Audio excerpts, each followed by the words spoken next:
Hi everyone, this is Tanishka and happy Beltane from the Northern Hemisphere. If you're wondering what I'm talking about, today is the official day for the start of spring, and I'm currently in Bavaria where my partner Franz is from. So we got to see the erection of the maypole this morning, accompanied by a lot of beer from the locals. And this came after the teenagers of the town had their wild night where they, have strewn the town in toilet paper. But good for them that they have a night where they can just cut loose. So for those of you in the Southern Hemisphere, this is Halloween. Now, having grown up in Australia, there's a tendency to celebrate Halloween in springtime, but of course Halloween is the halfway point between, hi Linda, between the autumn equinox and the winter solstice.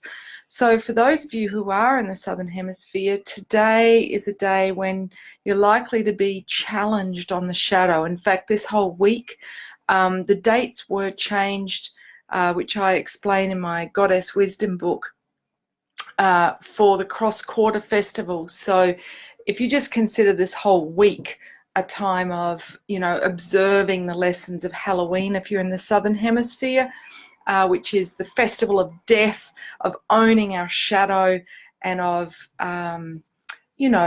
acknowledging that there is more than one death. We have many, many deaths, and the more we can allow what no longer serves to be released, the more we're in right relationship with life. So this was a time when the ancestors would be welcomed, their meals would be cooked to relive their memory with stories, and the aroma would bring their spirits in, because spirits can smell even though they can't eat the food. For those of us in the Northern Hemisphere right now, it's absolutely delightful to see for the first time this lifetime how people are celebrating spring. From Switzerland to France to Germany, I've seen beautiful Easter displays in people's homes, in people's gardens, and in shop windows with, chickens and bunnies and eggs, and tying eggs to branches, and posies of flowers everywhere. So, whilst there is, if you will, a cloak of Catholicism that's been placed over the goddess Europa, whose milk was said to make the Milky Way, her milk of human kindness. And you see that here with the devotees of dairy. There's cows in decorated in many towns, and incredible fromage, incredible cheese. So I feel very blessed to be in the land of the agricultural goddess that is Europa. But absolutely marvelous to see how, Beltane is being celebrated. So how to celebrate? Well, it's lovely to harness the energies of love, okay? Because Beltane was the time of the god and the goddess coming together to commit to journey around the seasonal wheel for another year. So it's a time of celebration. It's a time of celebrating that union of opposites, that we can traverse the challenges and get along. So it's a beautiful day for, or even all this week, for lovemaking with intention, so that when you raise the energy with love in your hearts, when you climax, to send that energy out with an intention of love serving all beings, of love overcoming fear and power, the paradigms that we've been journeying through as an unconscious species the last 5,000 years, ever since the empires rose in the age of Aries. So on with the new moon. Lovely to see those of you that have joined me live. Thank you. So this new moon that we're coming into is in Taurus. And Taurus, as we descend, as the lunar energies descend, we often experience the shadow of that sign that the new moon is in. What do I mean by shadow? So the dark side, the you know, and every sign as we journey around the zodiac has equal light and equal dark, so equal strengths, equal weaknesses, the shadow being our weaknesses. And regardless of when we're born, we're all affected by all of those as we journey around the full astrological zodiac or mandala wheel. So our challenge is to be able to see both the strengths of Taurus and the shadow of Taurus in ourselves as we approach this new moon. So the new moon falls on the 5th of May for those who are the front runners, so Australia and New Zealand, who are on that side of the date line. And that, to me, numerologically signals a time of big change. Okay, 5 is about change, and it's on May 5th. So the 5th of the 5th, which is quite a gateway of change. That may be challenging, especially for those of you that have a lot of earth in your natal chart. What do I mean by that? If you've got your sun, your moon, your ascendant, or a cluster of planets in one of the houses ruled by an earth sign. The earth signs are Capricorn, Taurus, and Virgo. So for those of you that have a lot of earth, if you think about a rock, doesn't particularly like to move very quickly. Earth is the most dense, slow moving of all the elements. So having raised a Taurian daughter, you know, I often had to really give a lot of warning that transition or a change was coming. And then if I changed tack, it was like, So too, sudden change can be quite challenging for those who have a lot of earth. But it can be necessary, because otherwise those with a lot of earth can stagnate, can get so fixed in their thinking, so fixed in their way of being that they don't move, they don't budge like a boulder. For everyone else on the other side of the date line, this new moon falls on Saturday, on the 4th of May. So perhaps the changes won't be as intense. We do have Mars in Gemini.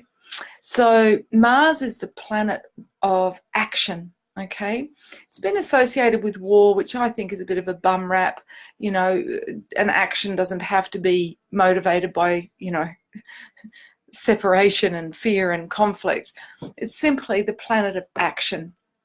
And the lesson with the new moon in Taurus is about how can we be more loving, because Taurus is ruled by Venus, the planet of love, the planet of feminine wisdom.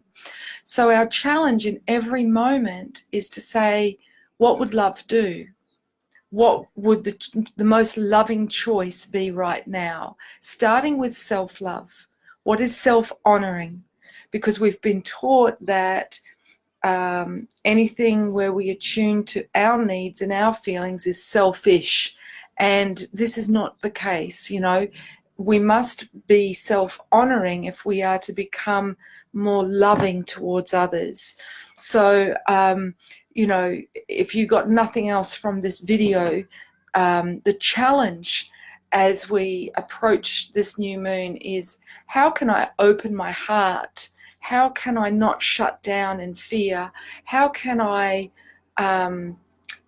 choose to walk in the direction of my deepest core values, my soul desires?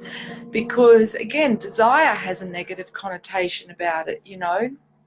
But if we are serving the seat of the soul, okay, if we are serving our deepest core values, then desire is leading us towards creating the life of our dreams, the life that we wake up and go, oh, I'm so excited to get out of bed today, to create a life where we love the life that we're living. So as we approach the new moon, it may become very apparent to you the parts of your life that you're really not loving, all right? The things that, you know, have no inspiration.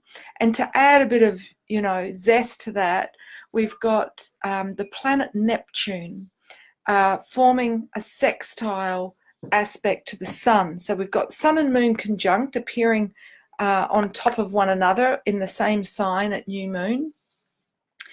But we have Neptune, which is the planet of dreams, the planet of divine inspiration, the planet of artists and mystics, the planet that helps us to connect with our soul and to the fantastical realms of the netherworld, of the inner landscape. So what's lovely about this energy is it's like, you know, the Sistine Chapel where you've got Michelangelo, he's painted the hand coming out and touching the other hand.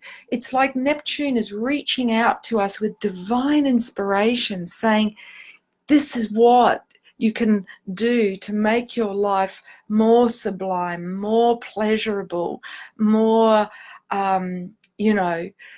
filled with love. So, you know, it's very important that we don't just shut that down. We have Saturn in Capricorn, which can be like a wet blanket, let's face it, you know. And we also have Pluto in Capricorn. So these are like the old fogies. They're like, you know, the granddads of the patriarchy, these older, slow-moving masculine planets.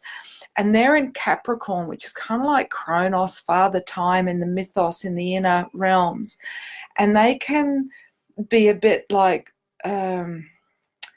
wanting to preserve what we've already got, even if it's not working for us. So we really have to attune to what it is our heart is saying. I'm not happy. Okay, this has to shift because it's now intolerable. And if we're doing things in our life that don't make us happy, the people that wear that the most are the people we love, the people that are closest to us. So it's imperative, for the sake of our relationships, and we've just had 2 full moons in Libra, so really highlighting how we do relationship, to look at, right, well, where am I prostituting myself? Where am I not honoring my core values, which is what's most important to me? Okay, so that I can feel in alignment between what my inner self values most and how I choose to show up in life and use my time and use my energy. So if we're doing something in our waking world that really goes against the grain of what in our heart of hearts we believe to be true, this inner pressure will really come up to accentuate that for us. We've also got this new moon, Jupiter, directly opposite Mars. So if we think about Jupiter, it's the biggest planet in our solar system, and it was considered the planet of luck and expansion. It rules Sagittarius, and it's directly opposite Mars in Gemini. Now, remember before I was saying Mars is the planet of action? Well, when I read this chart, what I see is Jupiter is like flying down laying down the gauntlet and saying, come on, step up. If you want your life to be bigger, if you want to experience yourself as the happy-go-lucky, everything goes my way, everything always seems to work out for me, then you've got to look at where you're your own worst enemy, starting with the stories that you tell yourself, and question, is it true? Because the work that Franz and I have been doing here in Europe has been really helping people to look at their saboteur, their core wounds, and that's rooted in the stories that we've taken on. And when these stories aren't true, when they are illusory, like the veils of illusion that veil our true self, our true soul, then life becomes very hard. We create struggle for ourselves. We create conflict with those that we love. And having Mars in Gemini, Gemini is the sign of duality. So really the fight is always within us. So Gemini is asking us, before we, take up arms and anticipate a battle and take out our anger and resentment on those around us, to stop and question, what story is running me? Is that true?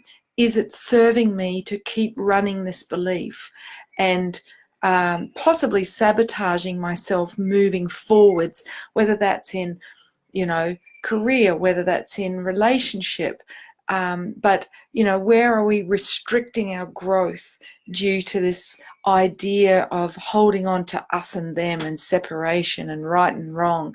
And you know, what that does is it keeps us in the solar plexus, in the lower mental realm, rather than allowing us to be in the heart, which is where we really are available to expanding, but from a place of love. So at the absolute end of the day, this new moon is asking us to create from love, okay?